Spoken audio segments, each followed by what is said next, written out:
Live and welcome to the Fans Perspective. I'm Tyson, and here we are. We'll be joining Natasha here shortly. Josh is going to try and join us later tonight.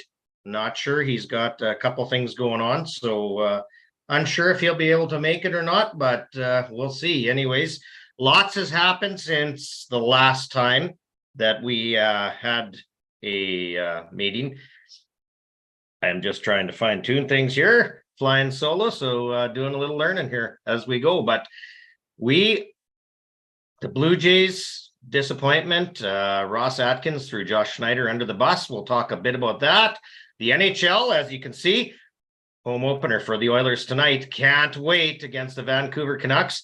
Connor Bedard, the young phenom, scored his first goal about 15 minutes ago. He had an assist the first night, a goal tonight. So Connor looking good. And of course, our Connor, the Edmonton Oilers Connor McDavid, can't wait to see what he's got in store for us. We're going to talk a little Calgary Flames. We're going to talk the new arena in Calgary, what that means. We'll see who Natasha's got picked for the Eastern and Western Conference and who she sees having a shot in the Stanley Cup champions. And then we'll get on to the Riders and Stamps. I hate to even talk about the Rough Riders, but wow, it is brutal. The Riders have been very, very, very poor.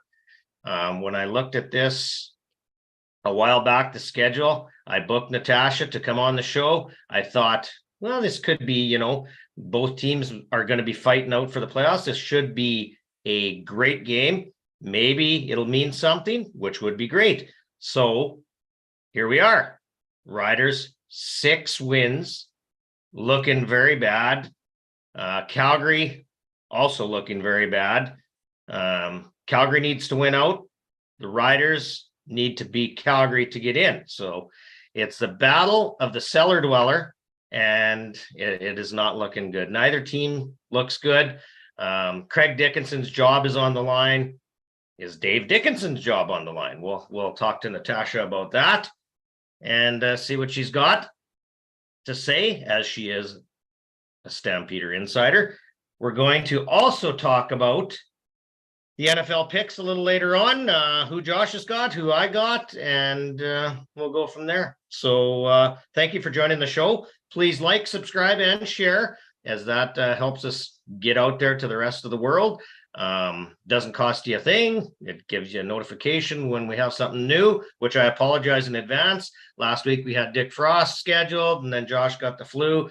I apologize in advance because I am a little under the weather. If you hear me coughing randomly or grabbing a sip of hot water, it's because I feel a cough coming on. So bear with me. We're going to get through this. It's going to be an excellent night, an excellent show.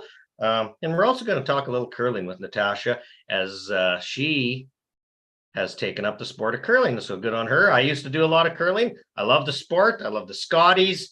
I love I was going to say Tim Hortons Briar, but now it's not the Tim Hortons Briar. It is, it's a restaurant. I'm trying to think of it. But it is the Briar with a new name, new sponsor. Tim Hortons is no longer the sponsor of the Briar. So love curling. I'm going to talk about a little bit of the curling, how what attracted her to the sport, and what she likes most about it. But lots of hockey talk, lots of CFL talk, and lots of Flame talk. Can you believe me? Oiler guy talking Flames. It hurts me. It hurts me bad.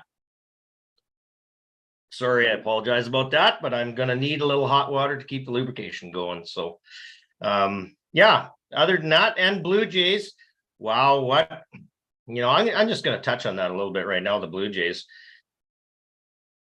John Schneider pulls Jose Barrios in the 4th inning in game 2 against the Minnesota Twins.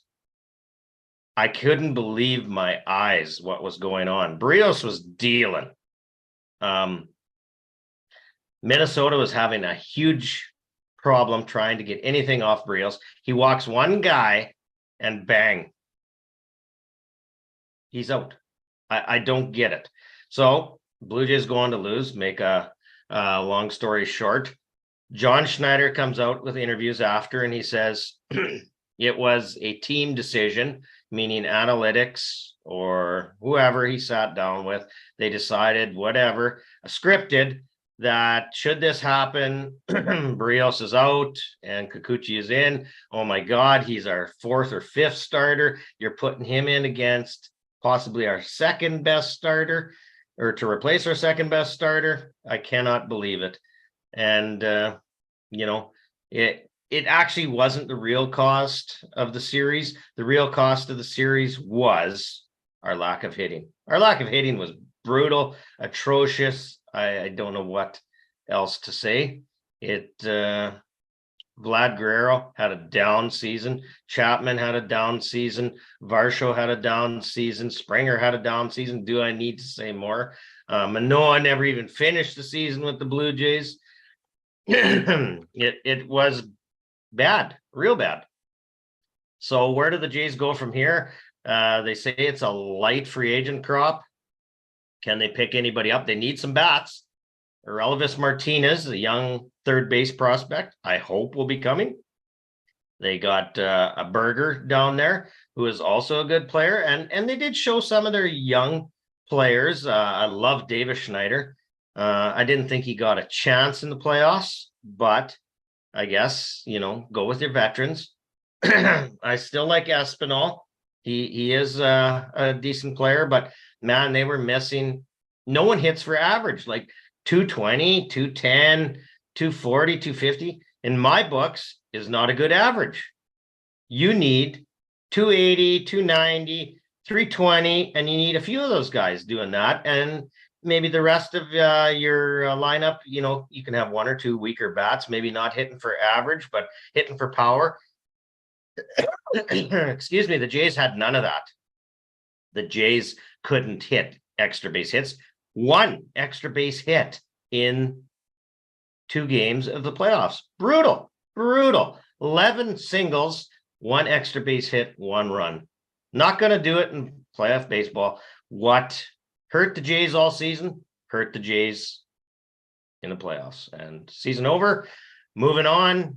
We'll see what happens in the offseason. Will Ross Atkins even be the GM of the Toronto Blue Jays moving forward? We'll find out.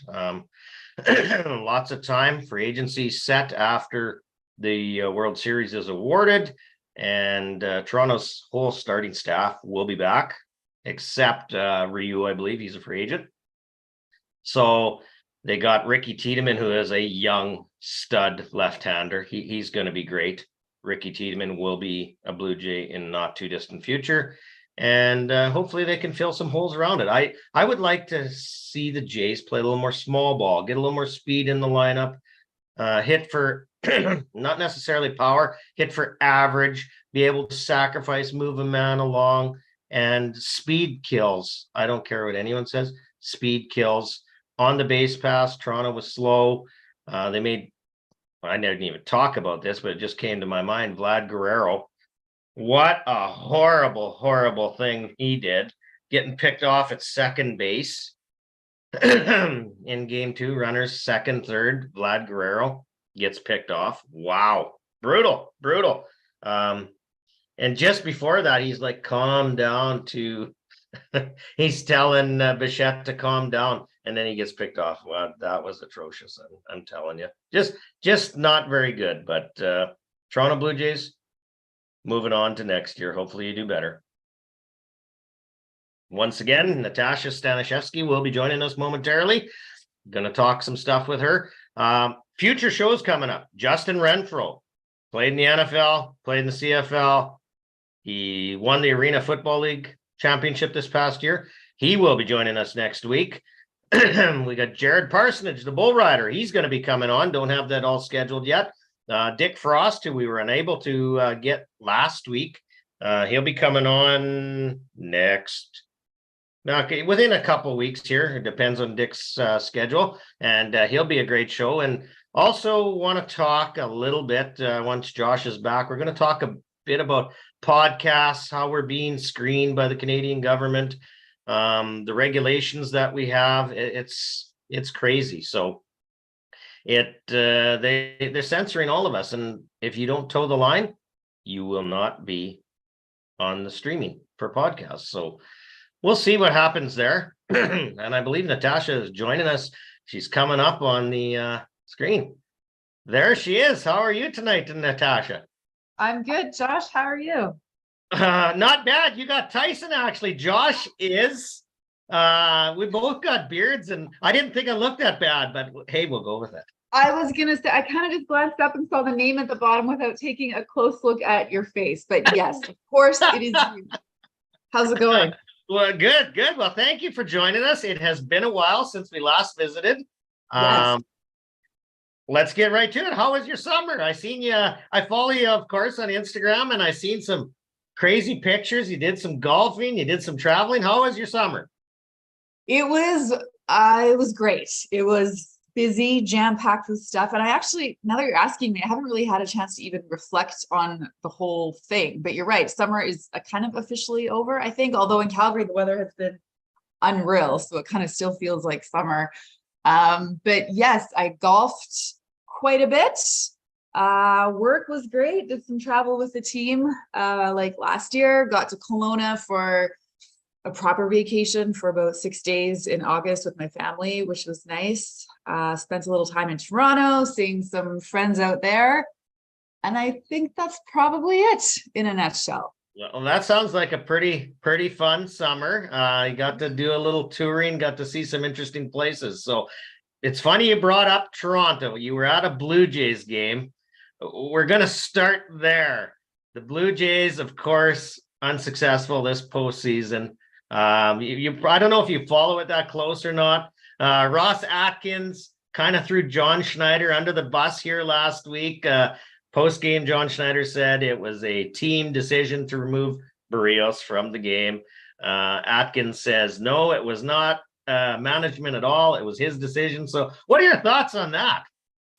Tyson, you're throwing me under the bus here right off the bat, because baseball is one of the things that has kind of dropped off the face of the earth for me since I no longer have to cover it. Okay, well, let me reword the question then. I do know what you're referring to, and it sounded very controversial. And actually, this is kind of crazy, but I actually was, I don't know if I can say this. I was on jury duty last week, and I was sequestered overnight. And so I didn't see that final game when they pulled him. I just heard everybody talking about it after, and it seemed a little fishy to me, didn't it? The management decision. Yeah, it was a disaster. And I mean, Toronto had a tough go offensively all season. It really ended up killing them in the playoffs as well. So are you a big Jays fan? Did that? I love the Jays. Okay. I love all sports. I love the Jays, but I'm going to kind of reword the question to you. I won't throw you under the bus, but you were in Toronto. You lived it.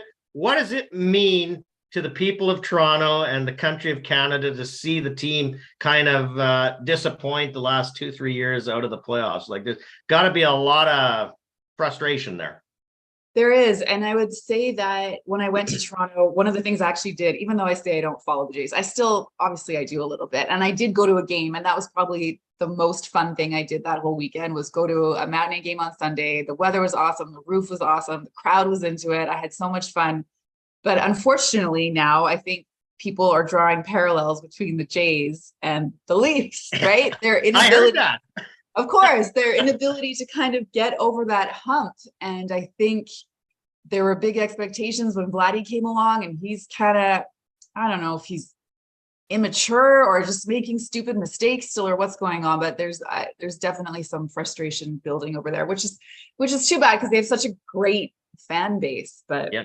So it's been a while since I've been in the stadium. You were there this year. Did you notice a difference? They did some major renovations in the off season. So yeah, they did. And we did, yeah, my friends kind of took me on a little tour around the stadium there. We checked out some of the kind of the new bars and the new restaurants that they have. And it's the cool vibe. There's more standing room, I guess, more like area to socialize while you're Yep. still watching the game, which was great from what I saw. I didn't spend a ton of time in those little areas, but it seemed well received.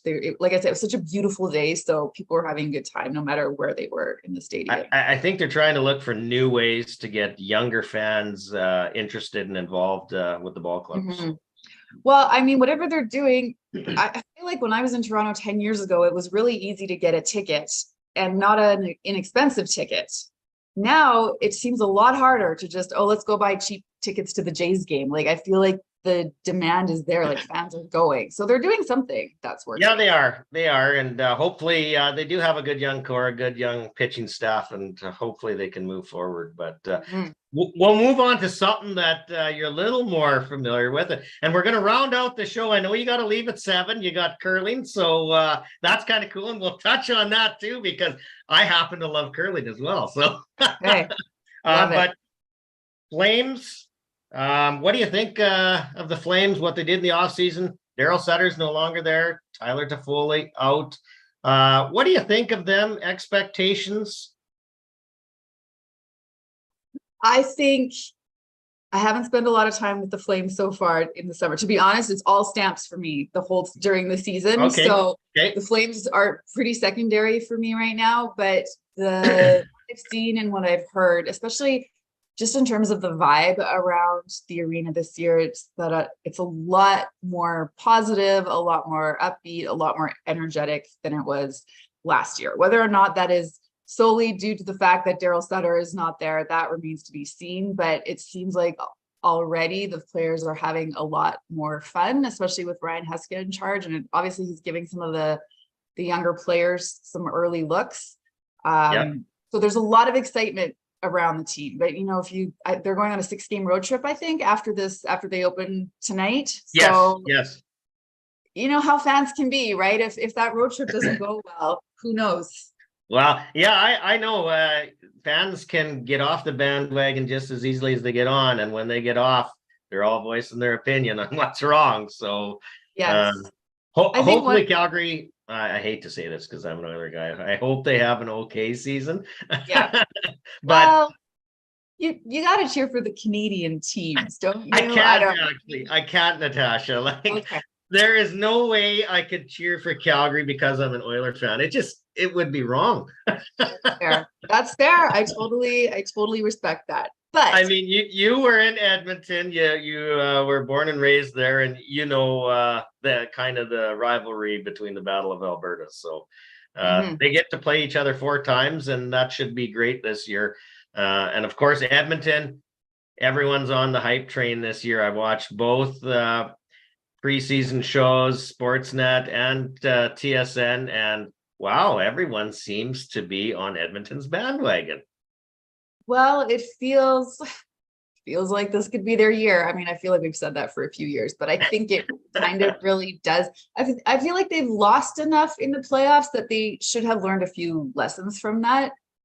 My biggest concern still is goaltending, and I'm not sure. I mean, they did nothing really. I don't know. Yeah. I don't know about goaltending. I'm not convinced that they're still in a great position there, but I mean, I get it. It's tough to find good goaltenders, right? So well, you heard it. You heard it here first. Jack Campbell is going to have a major comeback season. I got a feeling. I hope you're right. Yeah. It's historically, if you watch free agent signings, a lot of the times the first year a big free agent will struggle. It takes time for his family, himself to get acclimated to the new city. And I think a lot of people forget that and think, well, they should just be what they were before. And there's a lot going on behind the scenes. So I think he's comfortable. I think he's maybe a little more edgy this year because he has to fight for that. Stuart Skinner stole his job last year. Campbell looks to get the start tonight. So it seems like he maybe earned the number 1 job back, but we'll see. Which I guess you could also apply to Huberdeau, right? If we're circling back to the Flames, who I think it was it's a big deal to move halfway across the country or move to a different country, I guess, right? After you spent that long in one city and everything's completely different. So for Flames fans, hopefully he can settle in a little bit this year. And, if he gets off to a good start, feel a little less pressure. And hopefully that makes a big difference for the Flames. And that does help, a little less pressure and a good start. I think you have a poor start, you're behind the 8 ball, and the pressure mounts. And in Canada, everyone knows you walking down the street, just like yourself. You're a celebrity in Calgary. I'm sure everyone knows you. I wouldn't say that. I wouldn't go that far. But I'll bring it back to hockey and say also in terms of good starts, I think Jacob Markstrom really needs to have a good start considering the season he had last year. And he seems to be very focused and really is looking to rebound this year. So who, by the way, I see walking around on the street. He's a legit celebrity, I would say. Okay, well, that's good. And I always bug Josh. I said it's the curse of not signing in Edmonton, Markstrom, because free agency a couple of years ago, he was basically signed, sealed, and delivered, but went to Calgary instead. So I remember that. Yep. Anyways, a little more about the Flames. The new arena signed in Calgary. What does that mean, you think, for the city and for the franchise moving forward? What does that arena deal mean for Calgary? Well, I think I'm the minority in this, in that I don't mind the Saddle Dome still. Like, I don't know. I guess I'm old school. I think obviously the concourse is old and the bathrooms are old and it's tiny and whatever, but the actual ring part, when you're sitting in the seat, I think the Saddle Dome is great. So it's one of the few buildings left that has any character, I feel, in the NHL, right? I guess simply because it's old, but I know a lot of people don't agree with me. I think it's sort of just the natural way things go. You need to build a new arena. People seem super pumped. I think it will help get better players to Calgary. I think maybe that might, now you can use that as a selling point, because I don't know if the players necessarily loved, I guess, the facilities at the Dome. But we'll see if they can actually get it rolling. It's been stopped a few times, even though they've said they've had agreements. So we'll see where we're at in a few months, few years, I suppose. Yeah, I believe they signed it officially with the Alberta government the other day. So hopefully. But did you see the shovel go into the dirt? They're actual, because I don't know. We'll see. Are you nervous because of what happened previous, possibly? That's what I'm referring to. Yeah, it's just, but it does sound like things are definitely going forward this time around. Well, last time the shovel was in and they dug a bit of a hole and then someone covered it back up. So there you go. But we'll move on to what you've been doing all summer. Calgary Stampeders. Of course, I picked to have you on the show, or I asked you to come on the show because I thought Stampeders Riders, this could be, I was hoping, a battle of second and third.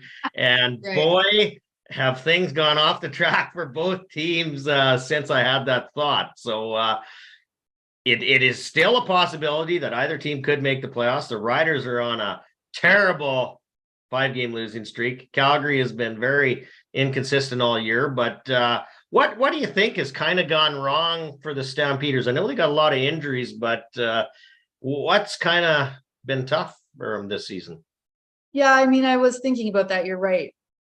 Definitely injuries play a part, and I know every team has them, but I mean, they lost Kadeem Carey for a good chunk there. They lost Malik Henry, their top receiver, one of their top receivers, fairly early, and those things can add up, right? Like, they had kind of trouble getting going, building momentum. And I think that some of those injuries hurt them on the O-line as well. But it just feels like they can't put, and I get even Dickinson said it again today, just about putting 4 quarters together. They just have had trouble with, consistency, I guess, especially on offense. It's been, I think, a pretty big learning year for Jake, who's trying to find his footing as a starting quarterback, and he's got some young receivers in there. And I just, sometimes I don't even know how to answer that question, because the way they have lost games is just mind-boggling to me, how they've come out on the losing end so many times of games that seemingly they should be winning, right? Yes. But the record is what it is, right? And I mean, you could, are they better than their record? I think so, but at the same time, like they have a really hard time closing out games. And I feel like it's a snowball effect too. When things get going bad, it seems to keep repeating itself, and it's really tough to dig out of. And as you mentioned, Jake Maier, a young quarterback. I mean, yes, he's got a couple of years under his belt, but he had Mitchell behind him as well, which was a very calming influence. Now this is his team, so the buck stops with him. it's different to be a starting quarterback, I imagine. The pressure is a lot different. So he's had a few good games for sure, but yeah, offensively things just have not clicked for the team. And they just, one play, I mean, and Jake says it too, he's thrown some interceptions this year, some really, I mean, every interception is bad, but he's thrown a few really bad ones at really the wrong time that have really hurt the team. But like I was talking to some of the guys today, and when we go back to their last game against Saskatchewan, were you at that game, by the way? No, I was not, but okay. I did watch it.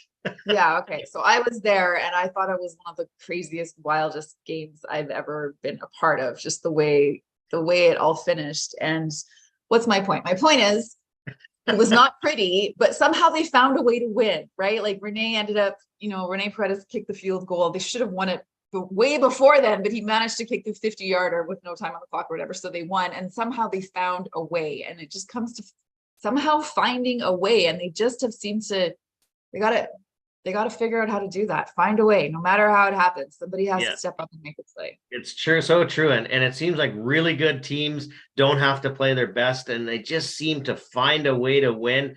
And teams that are struggling, it seems like it's the opposite. It's not that they're trying to find a way to lose, it's just something bad seems to happen to contribute to that. And it's one of the weirdest things in sports, right? When momentum.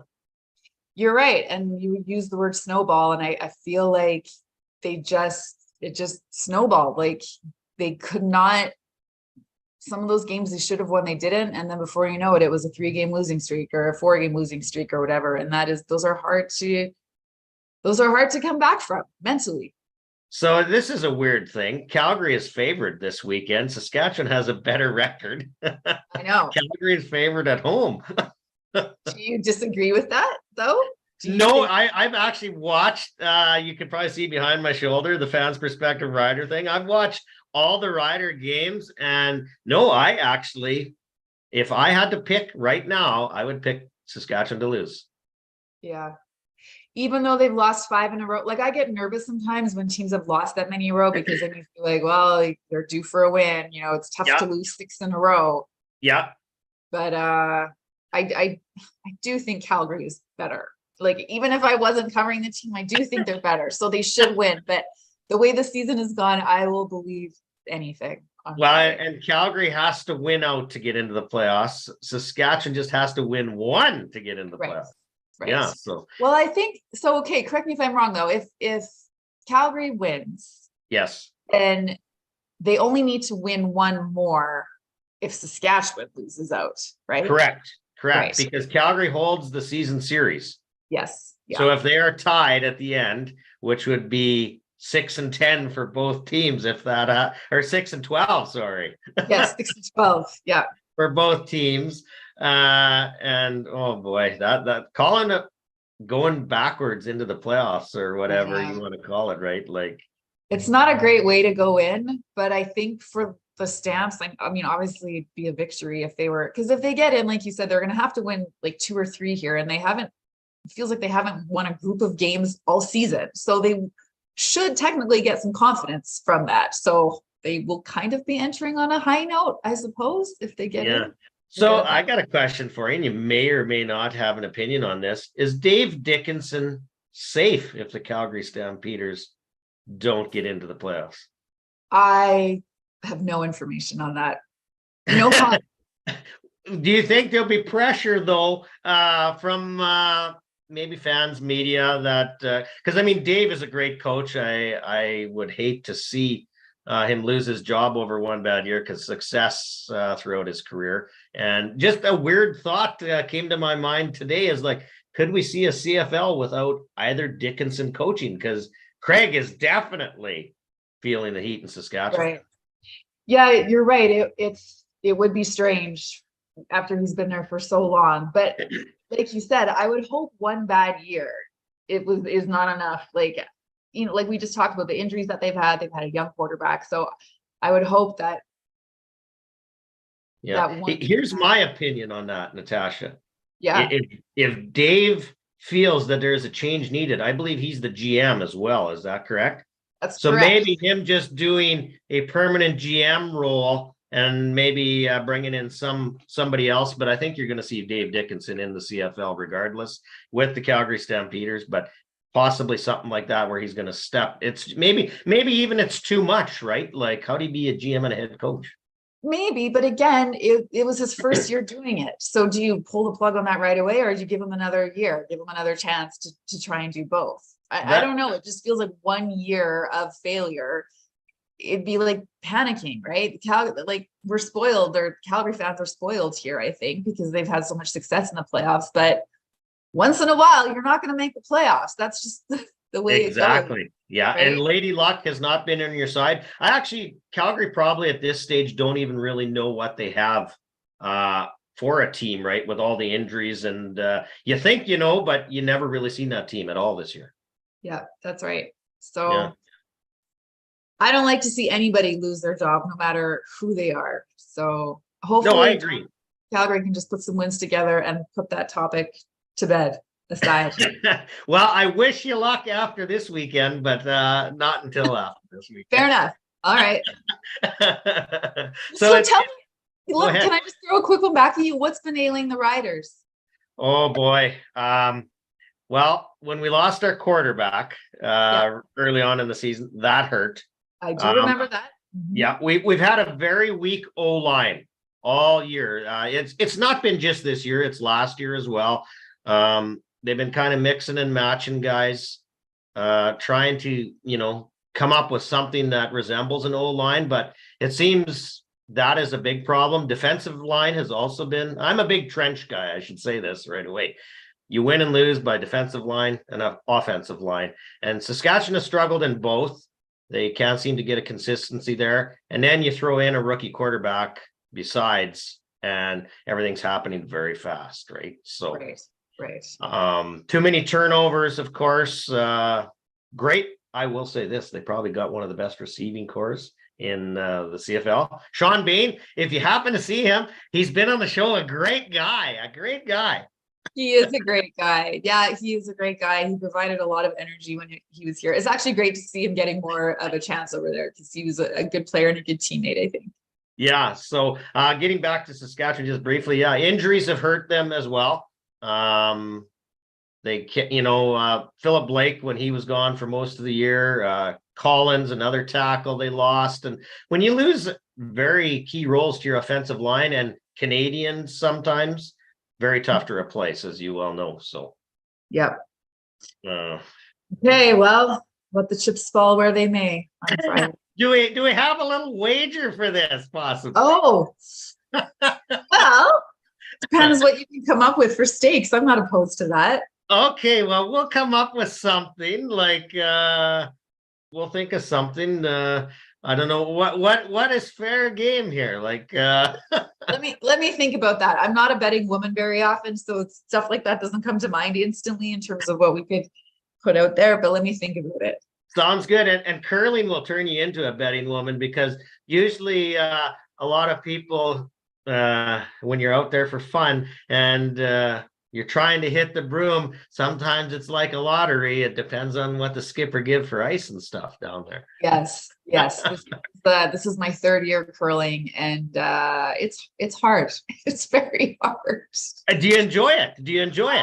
I love it. I have loved curling forever. I have watched it on TV religiously whenever it's like when the Briar's on, I will watch all 3 draws all day. But because I used to work nights all the time, it was hard for me to play, like to join a team. But now that I'm in Calgary and my hours are a little bit different, that was one of the first things I did when I moved here was join a team. So we are a bunch of beginners, but we're getting there. I took a lesson a couple of weeks ago, which really helped. And I love it. I get so competitive. It's kind of stupid, but it's really fun. You know what? And curling is one of those sports. I mean, everything involves a lot of thinking process. But curling is a very high stakes strategy game. Lots of thought goes into it. And one of the very few sports where you actually have a little time to think about it while you're playing. I mean, that's has to be my favorite part of it, is just the strategy part, right? And trying to think a couple shots ahead. But I find it fascinating. And now that I'm playing, of course, just the finesse of some of the shots that I cannot make, but the ones that I see on, I mean, I knew they were hard before, but now that I'm actually playing, I'm like, oh my God, I can't believe that they can pull off these shots sometimes. Yeah, doubles and triples. And Yeah. I mean, draw weight is just about automatic for lots of them, right? So Yes. Yeah. So Yeah. what position do you play, Natasha? So we actually all switched just to kind of get practice at all of the positions. Last couple games I was sweeping, so I might play third or skip tonight. We'll see. Oh, nice. I skip. It's too much pressure for me. I think third is a better option for me.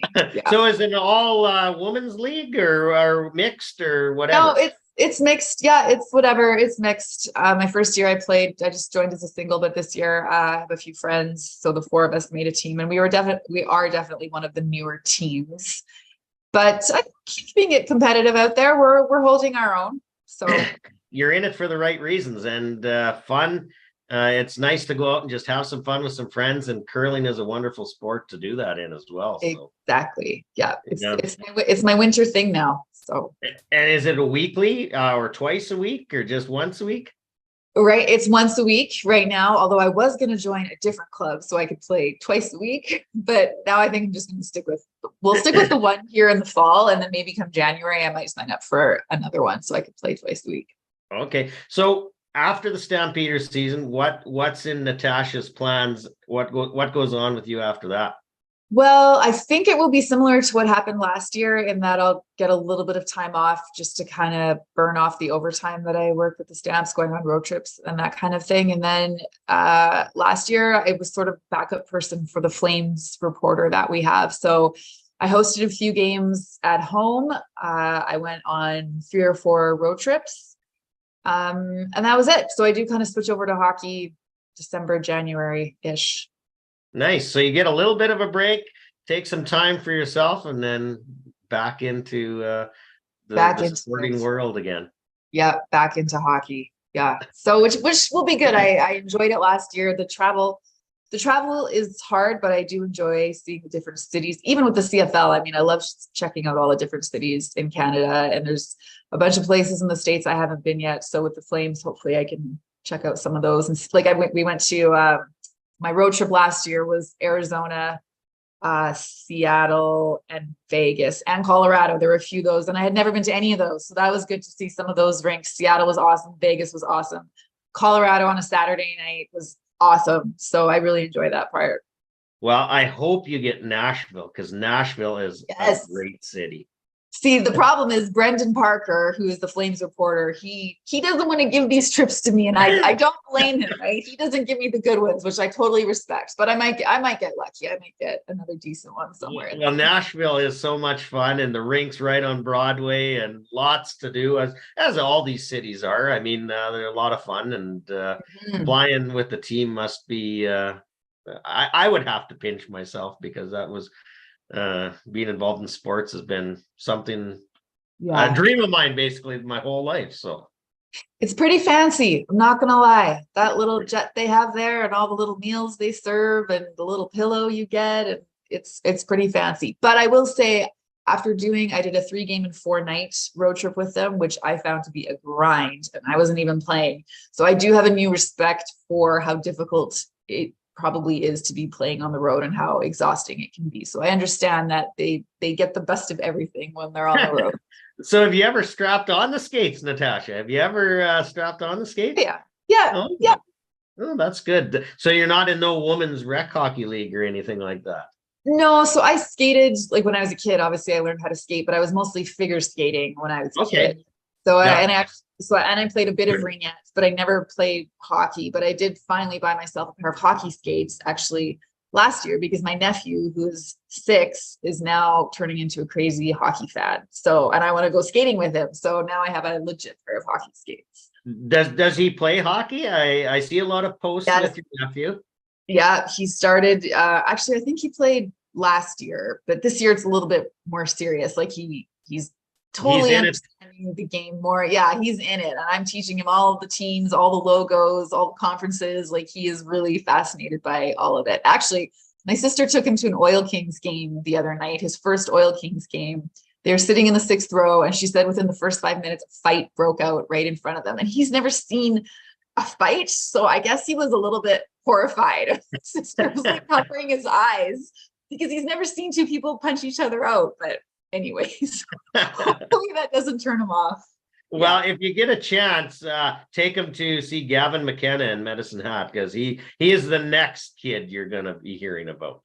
Okay. All right. Yeah. So before I let you go, I know our time is short here, but give me your Eastern Conference and Western Conference teams. Final four. Oh, this is such a boring. Okay, I'm going with Edmonton, but that's a genuine pick that they'll come out of the West. The East, I'm not that familiar with. In terms you could go safe and say Toronto, so you don't get no bad texts later on. That's what I was going to say, but I don't think it's going to be Toronto, so I don't want to say Toronto. Who else is out there? Give me some Boston, but they lost a lot. Yeah. Well, that's all right. You know, Connor Bedard, just before you come on the show, Connor got his first goal. I saw that. Man, is there a lot of hype around him? I'm excited to see him play. I haven't seen him yet, so I'm excited to see that. I'm hoping to either come, me and Josh are going to come either to Calgary or Edmonton when Connor Bedard is in town. So looking to see him for sure. Good plan. Good plan. Yeah. All right, let's go Edmonton, Toronto. There's my pick. Okay, and who gets the hoist? Lord Stanley. I'll give it to Edmonton. Oh, the Edmonton girl picks Edmonton. I love it. Surprise, surprise. Well, that's great, and I really appreciate you giving us the time tonight. It's great to see you and hear from you again and get your thoughts. I hope I didn't throw you under the bus too much with some of these. Next time I'll be more prepared for all the sports in all the world. I am basically a sports nut, I will just say. Like I love them all. Golf is one of my very biggest weaknesses, but since Josh is into that, I've kind of learned a little bit of that too. So anything from bull riding to hockey to I love it all. So awesome. I love it. Yeah. Golf is great. That golf is right up. Well, I still love golf more than curling, I think, but I'm turning into like an old person. I golf and I curl. Well, you know, you say that, and I know you're the very same age as me. So now I'm in the old category. And before the show, I thought I was still young. I didn't mean that in a bad way. I'm just saying that's the trajectory I'm on right now. Well, if you're not aging, the alternative is not good. So exactly. There you go. Yeah, and I've been told the mid-40s is the new mid-20s. So I hope that's true. I don't know. The jury is out on that one still. I have years to decide if that's true or not. Well, I know in the sport of curling, if I was to play now, there'd have to be a lot of stretching involved, because in the 20s, wouldn't have had to. But now, oh boy, the next day is not very good. Well, this is what I was kind of laughing about this last week, because curling is so hard on the body and it's difficult in terms of balance, right? So yeah, I'm not sure how the older folks, like, it's impressive that they can get down and still throw those heavy stones, because I have trouble doing it. I got to ask you one last question. This just come to my mind. You were training. I loved your post. You said, I'm going in a run that I entered in. Just start training. And it was very close. How did you make out in your run? You know what? I made out fine. It's an 8-kilometer run, which is, for some people it's a lot, for some people it's nothing, right? But for me, I used to run 10 or 12K all the time, no problem. And I've sort of fallen off the running kind of path for a little bit. So I signed up for it to give myself something to do, but I didn't train the way I thought that I would. But in the end, it was fine. It's mostly mental. So I know that I can do an 8K. It's just a matter of putting it together on the day. And it was actually great. I found a couple of people who were running my pace just a little bit faster than me, and I stuck with them the whole way. and finished pretty good. So I was happy I did it. You'd make a great commercial because it's like that professional athlete who's maybe been away from the sport a little while and he gets back in and still got it. I found a way. I found a way to cross that finish line. You betcha. But enjoy the game this weekend. We'll come up with some kind of bet. We'll throw it together, see what you think, Sure. and hopefully it's Ryder Green victory. And I'm sure you're hoping the other way. So We'll see. I just hope for a good game and that it's not like 11-8 or something like that. I hope for a good game, good weather, good finish, and that's it. Saskatchewan wins 32-30 on a safety. On a safety. I hope that's not true. That would be devastating. Well, we'll see anyways, but like I said, I appreciate you joining, taking time out of your evening. I know you're very busy, so thank you for coming on the show. We love having you, and have a great night of curling.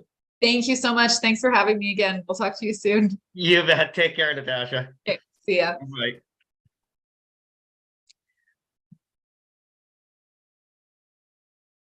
That was Natasha Stanishevsky joining us.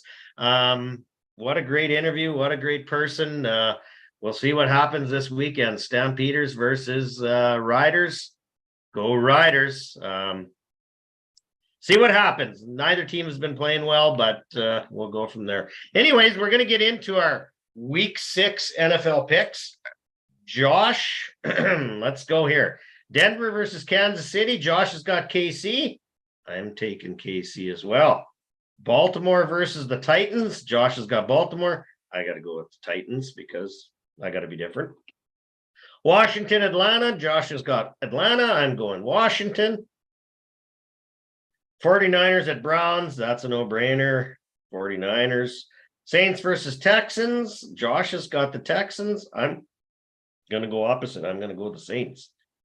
Panthers, Dolphins. Josh has got the Dolphins. I am taking the Dolphins as well. Seahawks, Bengals. He takes the Bengals. I think I am going to too. I see Burrow is getting his game. Colts, Jags. Josh has got the Jags. I'm going to take the Jags as well. Vikings, Bears. Jefferson is out this week. Bears are on a 1-game winning streak. I'm taking the Bears. Josh has got the Vikings. Patriots, Raiders. Patriots suck, so let's go Raiders. Josh has got the Raiders. Lions, Bucks. Lions are the real deal this year, ladies and gentlemen. Lions are the real deal. I am taking the Lions along with Josh. Cardinals versus Rams. He's got the Rams. I'm going to take the Cardinals just because he's got the Rams. Eagles at Jets. Of course, I'm taking the Eagles. Eagles are a machine. Giants, Bills. Josh has got the Bills. I'm taking the Bills. Giants are a mess. They overachieved last year, and I don't foresee them giving a challenge to the Bills coming off a loss by the Bills. Last game of the week, Cowboys, Chargers. Josh has got the Chargers. I am taking the Cowboys. I hope I'm wrong on that one, but I am taking the Cowboys. So we'll see what happens. We talked about a lot of things tonight. The Flames, the Oilers a little bit, not a lot of them, the Oilers, the Riders, the Stamps, had some good questions. And thanks to Natasha for joining us on the show.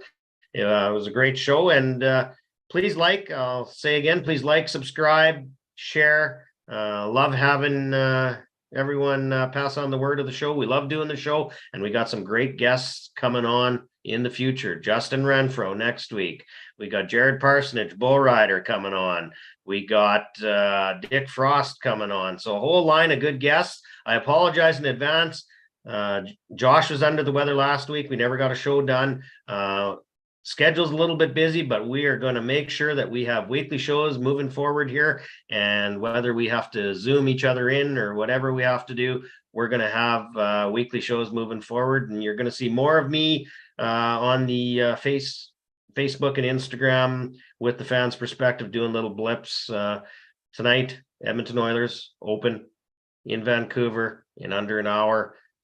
Can't wait to see Connor McDavid and the boys take on Vancouver, their first victim of the season. So anyways, I am, of course, picking the Edmonton Oilers to win the Stanley Cup this year. This is their year. I hope it is their year. And we'll see what happens. But thanks for tuning in. Thanks for bearing with me. I do have a cold. I've been fighting it for the last couple of days and trying to get through this, hoping I wasn't going to have a coughing attack or whatever. And we got through her. But thanks for tuning in to the Fans Perspective. Thanks for Natasha taking the time to come on the show. She's a very busy lady. And thanks for all of you fans for listening, watching. It's been a blast. We'll catch you next week. Thanks a lot.